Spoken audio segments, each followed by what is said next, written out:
বন্ধুরা, আজ আমি তোমাদেরকে দেখাবো আজকের একটা 1 জানুয়ারিতে একটা স্টেশনে এসছে, যেটা হচ্ছে মধ্যপ্রদেশের সাদর স্টেশন।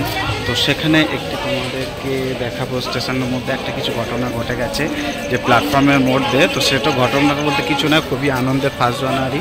তা সেই হিসেবে একটা দূরপাল্লার এই যে ট্রেনগুলো চলে, এটার একটি গার্ড রিটায়ার হয়েছে। তো সেই হিসেবে এই রিটায়ার্ড গার্ডকে সংবর্ধনা দেওয়ার জন্য প্ল্যাটফর্ম কর্তৃপক্ষ যে হারে আয়োজন করেছে এবং তার বাড়ির লোক, তো সেটা তোমাদেরকে দেখাবো। তো চলো যাওয়া যাক।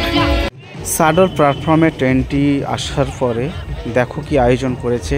ইনি ট্রেন থেকে নেমেছেন ব্যক্তিটি মহান, সেই আমাদের যে দূরপাল্লা ট্রেন এক প্রান্ত থেকে অপর প্রান্তে নিয়ে যায়, যাদের ভূমিকাটা সত্যি অপরিসীম। তো দেখো সেই মানুষটাকে সংবর্ধনা হচ্ছে বিভিন্ন ফুলের মালা, ফুল দিয়ে, পুষ্প দিয়ে এইরকমভাবে তো সংবর্ধনা জানাচ্ছে।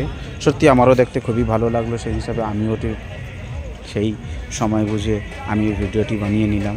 তো দেখো এনি রিটায়ার করেছেন। তো পাশে যিনি দাঁড়িয়ে আছে এটা হচ্ছে ওনারই ওয়াইফ।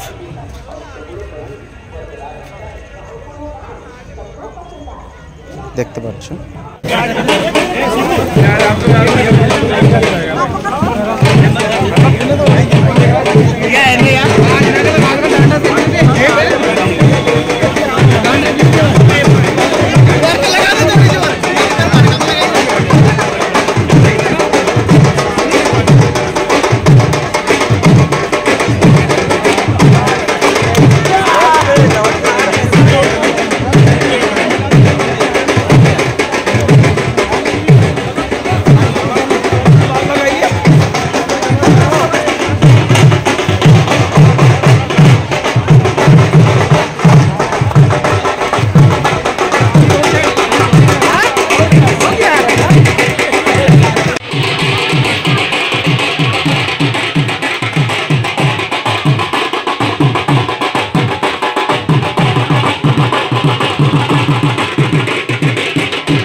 No.